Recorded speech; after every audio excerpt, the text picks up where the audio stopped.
இப்போ உங்களுக்கும் சின்மயிக்கும் என்ன பிரச்சனை? கடந்த ஒரு 5-6 ஆண்டுகளாக தமிழ் சினிமால வந்து நான் சொன்ன சில உண்மைகளால என்ன பேன் பண்ணி என்ன பாட விடாம வேலை செய்ய விடாம பண்ணி அதை செஞ்சது தப்பு. என்ன தப்பு பண்ணாங்க? ஸ்ருதிஹாசன் இது வரைக்கும் ₹1 கூட டப்பிங் யூனியனுக்கு கொடுத்தது இல்ல. நடிகர் விஜய்க்கு டப்பிங் யூனியன்ல ஆண்டு சந்தா கட்டுறோம். சிங்கர் கார்த்திக்கு டப்பிங் யூனியன்ல ஆண்டு சந்தா நீங்க கட்டுறீங்க. சின்மயிக்கு மட்டும் ஆண்டு சந்தா கட்டல ₹250 சொல்லி அவங்களுக்கு எதுக்கு நம்ம டெர்மினேட் பண்ணணும்? உங்களுக்கு இப்ப தெரிய வைக்கிறதுக்கு யூனியன் என்னன்னு சொல்றதுக்கு 1.5 வருஷம் ஆகும். எனக்கு டப்பிங் யூனியன் என்னன்னு தெரியாது.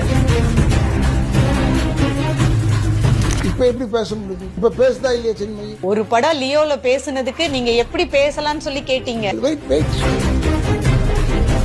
ஒரு வேஸ்ட் டாபிக்கா நான் நினைப்பேன். இந்த சின்மயி ஏன் எடுத்தீங்க, இதை எடுத்தீங்கன்னு இதெல்லாம் எங்களுக்கு ஒரு டாபிக்கே கிடையாது. இப்படின்னா ஒரு டாபிக்கே இல்லைங்க. இண்டஸ்ட்ரியிலே நீ பேசவே கூடாது, உன் குரலே வரக்கூடாது, நீ பாடவே கூடாதுன்னா அது ரொம்ப அராஜகம் இல்லையா? அதுக்கு நான்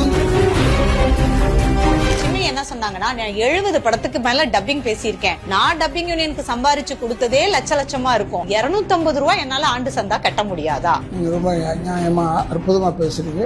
உங்களுடைய இதெல்லாம் வந்து நான் பதில் சொல்றதுக்கு நீங்க இல்லை.